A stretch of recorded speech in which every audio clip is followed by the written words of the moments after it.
vortex.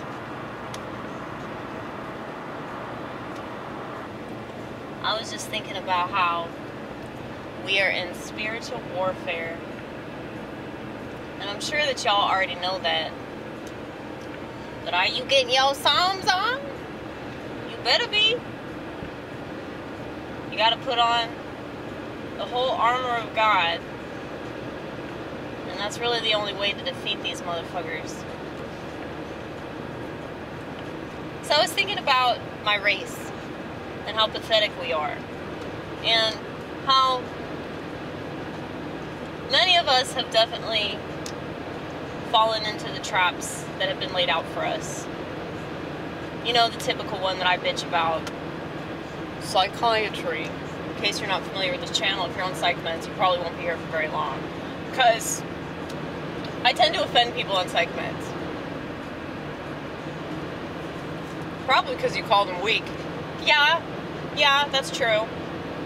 But I'm not saying that you're weak because you're supposedly mentally ill, or you're anxious, or you're depressed, or you're struggling, or what have you. I'm saying that you're weak because you're taking shitty advice from shitty people that shill for pharmaceutical companies and don't have any liability for anything they do wrong. That's why I think you're weak. I think that people that just go along with the system, people that don't question anything, are weak people. And I don't mean that. I know that sounds mean, and I know that probably could never come across in a nice way. But really though, nice people fucking suck anyway. They do. And they're not genuine, and they're not really respectable. Because they're just doing stuff to make people like them. So is it really out of the goodness of their heart? Is it really because they wanted to make you feel better, or they wanted to do the right thing? Most people will never do the right thing. Mainly because it's the right thing. They'll do the right thing because they want people to see them do the right thing. They'll do the right thing because they want the recognition of doing the right thing. They don't do the right thing because in their hearts, they know that's what they're supposed to do. And so, our hearts and our minds are supposed to be completely in line, and that is the kingdom of God. Most people don't understand that. But yeah, that's why I'm getting my Psalms on, baby.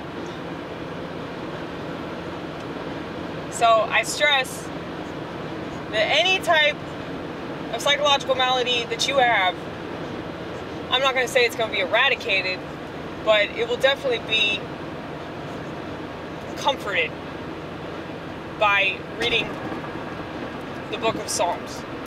Okay? Now, a lot of people will swear up and down that it doesn't work.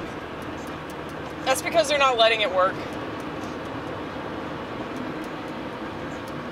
Now, I do think that, I'm the type of person that, I think about a lot of stuff. I feel a lot of stuff.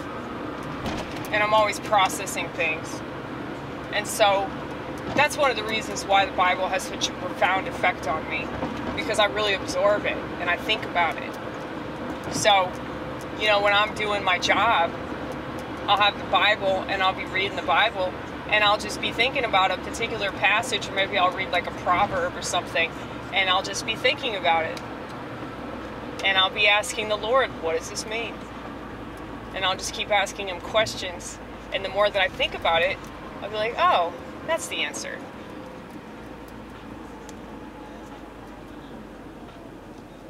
And if we're intelligent in regards to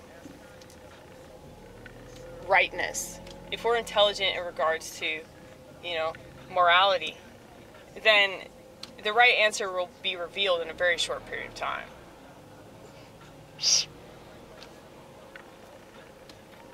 Whereas I would say that most people, not just Protestants, but mainly, but, I'm sure there are plenty of Orthodox people and Catholic people. I mean, I think that for those of us that go to an Anglican church, it's just more obvious. There are some things that are way more obvious to us. But, yeah, I don't really know that many people in my church that read the Bible on a regular basis. They're doing that now because of Lent. Because we're in this Psalter reading group. So everybody's reading a different set of Psalms every single day. Which is really cool. And I really hope that I'm going to continue this. Oh, fuck. Undercover.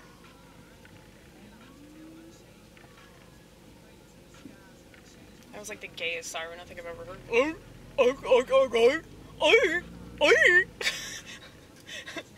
That's my impression.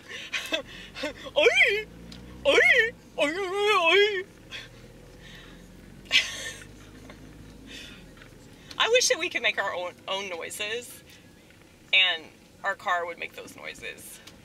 Like, so if I wanted to honk at somebody,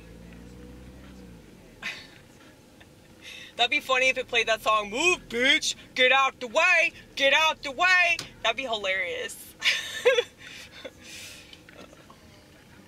Sorry, that was an immature joke. But anyway, back to what I was talking about in regards to white people. I think that because we're the last race, we just tend to be weaker. Like, the reason I did that poster, the white race is expendable, is because we really are. Like, we're used for so many different things. And the whole white supremacy narrative really affected this much of the white population, okay? The rest of us were probably just living our lives and totally unaffected by that whole narrative. But that narrative wasn't for us. That narrative was for all the other races to hate us. And I think that, like, you have a lot of this racism is just easy to capitalize on. It's really just a way for them to make money, more than anything. So, it's something to talk about. It's something to do lectures about, seminars about. I mean, Ibram Zendi, y'all heard of him? He's the writer of this just groundbreaking children's book called Anti-Racist Baby. Okay, I don't know what to do. Should I go? I'm gonna go. I'm gonna go. See what happens. I'm gonna wave. I'm gonna wave.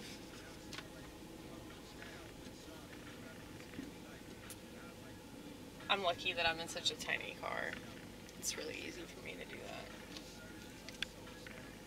But, yeah, so he wrote this book called Anti-Racist Baby. And it's all about, like, teaching your evil, racist white kids about racism. So, hopefully your daughter won't wait until she's 12 to cut herself with a pair of scissors. You know, she'll start doing that shit at 5 years old because of this book, you know? So that's good. White people need to be educated that everything is always our fault. Especially when other races kill other races. That's always white people's fault. Anyway, I think that the narrative took hold in America because we are like a predominantly white country like we used to be. And so I really do believe that that's the whole reason why America exists. Because it's all a show, you know? Like, the people that run everything are like going by the script. And so part of their script is to put white people on this pedestal only to kick them right back down. And like I said, that white supremacy narrative was only a thing for a very tiny fraction of the white population. And if you look into, like, sex trafficking, if you look into pedophile rings and things like that, I know this is dirty stuff, nobody wants to look at it because it's terrible stuff. But I'm telling you that everything you've been told about everything is a lie, it's a joke. It's a joke on the American people, it's a joke on the world. Because the American people have been duped from the jump. And that's why they laud this country as the greatest country in the world, the freest country in the world, the most liberated country in the world, all because you can shoot a gun at a tree trunk. All because you can blow shit up whenever we have some useless holiday. About something promoting our freedom. You know, and it's all like, you can tell through the gematria that it's all by design. It's all for the purpose of following that script. So it doesn't mean anything. That's what I'm saying. Like, that's why, like, I know that I'll lose a bunch of people, but I don't care, because it's fucking true shit. And if you can't handle the truth about your own country, you ain't much of a patriot, son. If you can't handle the truth about the place where you live, and you've been born and bred to love this motherfucker, you have no idea why. You've been born and bred to pledge allegiance to it, to engage in certain pagan rituals, satanic. Everything is satanic here, especially that fucking, what is it? That monument, the Washington Monument. It's like a giant penis pointing directly at God, okay?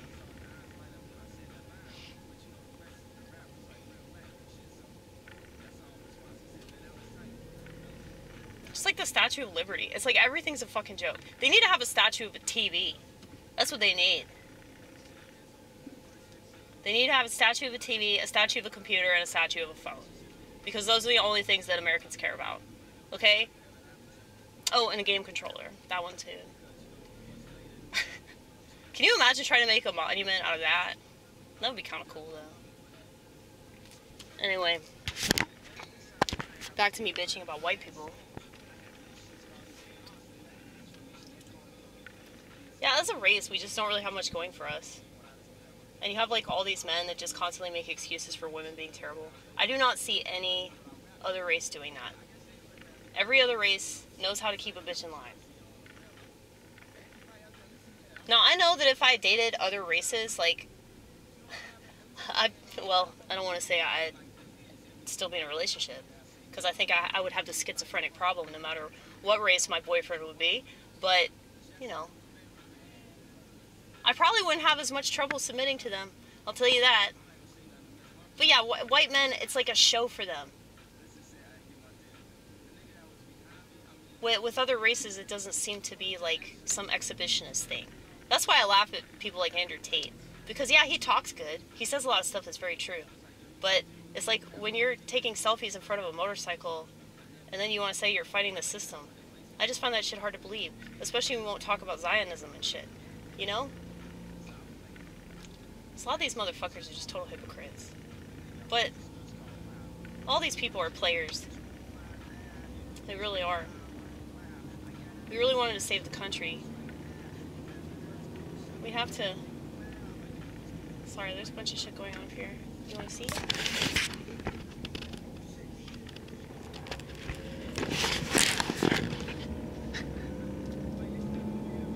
Oh shit, I probably should switch these.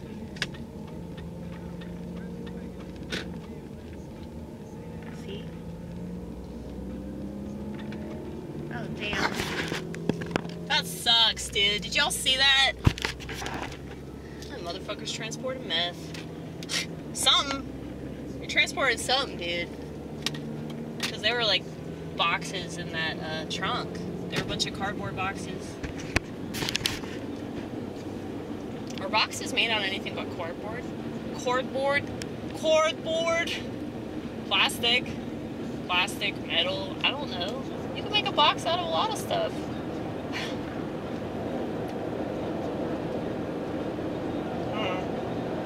That always makes me sad when people get busted for drugs. Mainly because I know that it's the government bringing them in, so, like, what's the point? It's just a cash grab. You know, like, everything is a cash grab. So don't think that there's any law that exists because of morality or ethics. It's literally all for the purpose of making money, which is unethical. And not to say that, oh, we can't do things in order to survive. Well, drug dealers are doing the same shit, you know? It's like the drug dealer and the police officer are both doing similar things Actually, I said that wrong. They're both doing different things for similar reasons. But it's like we look at one like they're scum of the earth, and we look at the other one like they're some kind of a hero, and I don't see people like that. I never have. Like, oh, you do this, you look this way, well, you're good. You do this, you look this way, you're bad. You know, I don't understand. I think that's so simple-minded. But anyway, yeah, back to the white thing. I just don't think we'll ever get it together as a race, and it's way too late for us to get it together anyway. Because white people are just way too apologetic for everything. And it's like we're just so insecure, and so we think, oh, hey, maybe if I constantly apologize, then they won't kill me, or like if I'm confident in my insecurity. That's why all these white people are like identifying in these weird ass ways. It's because they just don't fit in, you know? And we're not allowed to